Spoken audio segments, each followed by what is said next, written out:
Assalamualaikum warahmatullahi wabarakatuh. Bismillahirrahmanirrahim.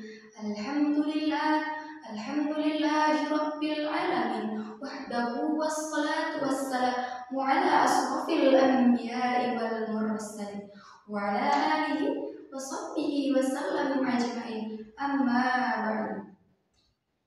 Marilah kita panjatkan puja dan puji syukur kita atas kehadirat Allah Subhanahu wa Ta'ala, yang mana Ia telah memberikan kita beribu-ribu nikmat, di antara nikmat kesehatan dan nikmat kesempatan untuk berkumpul di tempat yang istimewa ini. Tidak lupa marilah kita sanjungkan kepada junjungan kita Nabi besar Muhammad sallallahu alaihi wasallam dengan melafazkan Allahumma sholli ala sayyidina Muhammad wa ala ali sayyidina Muhammad.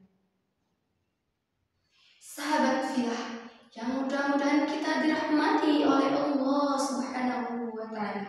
Marhaban ya Rabb. Bulan Ramadan adalah bulan yang penuh dengan kemuliaan. Tentu karena bulan Ramadan adalah bulan yang penuh dengan keberkahan maksiat. Mengapa? Karena di setiap hal-hal baik yang kita lakukan pada bulan Ramadan, Allah akan melipat gandakan segala pahala-pahala kita yang kita kerjakan di bulan Ramadan, seperti membaca Al-Quran, bersedekah, dan berzikir. Begitupun sebaliknya, jika kita melakukan kemaksiatan seperti kejahatan, kemungkaran, maka Allah akan melipat gandakan segala dosa-dosa kita dengan apa yang kita lakukan di bulan ini. Wahai saudara-saudariku sekalian, rahimakumullah, ada 3 golongan orang yang menerima bulan Ramadan dengan ikhlas. Yang pertama, orang yang senang dan gembira akan datangnya bulan Ramadan. Siapakah itu? Yaitu orang yang beramal baik dan bertakwa kepada Allah Subhanahu wa Ta'ala. Lalu yang kedua yaitu orang yang senang namun sedih akan datangnya bulan Ramadan. Siapakah itu? Yaitu orang yang tidak dapat melaksanakan puasa karena ia mengalami sakit. Adapun yang ketiga yaitu orang yang membenci dan menghina akan datangnya bulan suci Ramadan pada tahun ini. Maka orang inilah yang akan celaka. Siapakah itu?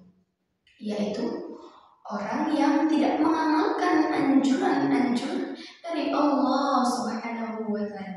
Na'udzubillahi min zalim. Maka termasuk golongan manakah kita? Rasulullah sallallahu alaihi wasallam bersabda, "Man shoma Ramadhana imanan wa ihtisaban, ghufira lahu mutaqaddima bidzanbi." Barang siapa yang melaksanakan puasa di bulan Ramadan, niscaya Allah akan menghapuskan segala dosa-dosa yang ia lalui. Hadis riwayat Bukhari. Begitupun sebaliknya. Saya dia abdun abaraka Ramadan famsalahu falam yafarlah, yaitu maka celakalah bagi orang-orang, bagi hamba yang hidup dan tinggal di bulan Ramadan, akan tetapi sampai akhir bulan Ramadan pun ia belum mendapatkan pahala dan ampunan dari Allah Subhanahu wa Ta'ala. Wahai saudara-saudariku sekalian, yang mudah-mudahan kita dirahmati oleh Allah Subhanahu wa Ta'ala. Ada 5 amalan ringan yang dianjurkan oleh Allah Subhanahu wa Ta'ala. Yang pertama yaitu orang yang membaca Al-Quran. Dari hadis Abu Dawud At-Tirmizi, Rasulullah sallallahu alaihi wasallam bersabda, "Al-jannatu mustaqatun ila arba'atun fazar." Surga itu merindukan 4 golongan. Salah satunya yaitu tahyilil Quran. Tahyilil Quran adalah orang yang senantiasa membaca Al-Quran di bulan Ramadan. Yang kedua yaitu orang yang berpuasa di bulan Ramadan. Orang yang berpuasa di bulan Ramadan akan dilipat gandakan oleh Allah Subhanahu wa Ta'ala segala amal-amal baik yang dilakukannya. Allah mewajibkan dan menganjurkan kita sebagai umat muslim untuk menjalankan anjuran-anjuran yang diajarkan oleh Allah Subhanahu wa Ta'ala. Sebagaimana Allah Subhanahu wa Ta'ala berfirman pada Quran surah Al-Baqarah ayat 183. A'udzu billahi minasy syaithanir rajim.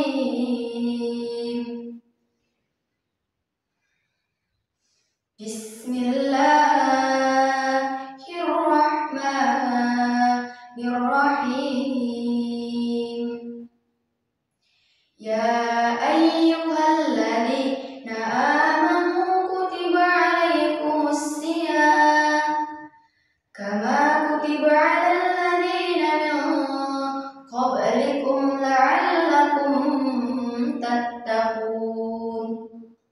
Yang artinya, wahai orang-orang yang beriman, marilah kita berpuasa. Kita diwajibkan untuk berpuasa sebagaimana orang-orang sebelum kita, agar kita bertakwa. Agar apa kita disuruh berpuasa? Agar kita bertakwa di hadapan Allah Subhanahu wa Ta'ala, yaitu la'allakum tattaqun, agar kita bertakwa di hadapan Allah Subhanahu wa Ta'ala. Apa sih itu arti takwa? Takwa adalah menjalankan amalan-amalan yang dianjurkan oleh Allah Subhanahu wa Ta'ala. Namun, kita harus menghindari apa itu larangan-larangan yang diberikan oleh Allah Subhanahu wa Ta'ala. Adapun yang ketiga, yaitu berzikir dan beristighfar kepada Allah Subhanahu wa Ta'ala. Astaghfirullahalazim, astaghfirullahalazim, astaghfirullahalazim, subhanallahi walhamdulillahi wa la ilaha illallah, wallahu akbar. Adapun yang keempat, yaitu bersedekah. Allah Subhanahu wa Ta'ala memberikan pahala yang besar bagi orang yang bersedekah. Bersedekah bisa kita laksanakan seperti memberi makan kepada orang yang sedang berpuasa. Allah berfirman bahwasanya barang siapa yang memberikan makan kepada orang yang berpuasa, maka pahalanya sama seperti dengan orang yang berpuasa tanpa dikurangi sekecil pun. Lalu yang terakhir, yaitu yang kelima, menjaga lisan. Menjaga lisan kita juga termasuk ibadah di bulan Ramadan. Mengapa? Karena walaupun lidah tidak bertulang, namun jika kita melakukan kemaksiatan ataupun melakukan perkataan yang tidak pantas, maka dosa kita akan lebih besar dibandingkan dengan dosa orang yang berzina. Na'udzubillahi min zalik. Maka wahai saudara-saudariku sekalian, beruntunglah kita yang masih dipertemukan dengan bulan suci Ramadan ini untuk mengamalkan anjuran-anjuran yang diberikan oleh Allah Subhanahu wa Ta'ala. Sekian kultum yang dapat saya sampaikan. Saya Dwi Mulyaningsih dari kelas 10-3 dari Sekolah SMA Negeri 1 Sebamban. Jika ada kesalahan mohon dimaafkan. Akhirul kalam. Wassalamualaikum warahmatullahi wabarakatuh.